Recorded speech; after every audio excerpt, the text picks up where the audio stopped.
Dieses zu erwerbende gut gepflegte 6-Zimmer-Einfamilienhaus liegt im Kreis Osterholz.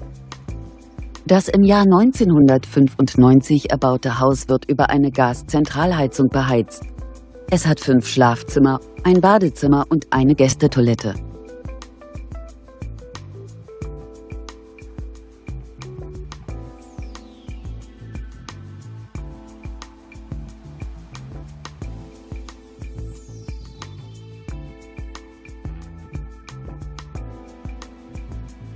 Auf einer Grundstücksfläche von ca. 800 Quadratmetern bietet das Objekt eine Wohnfläche von ca. 135 Quadratmetern.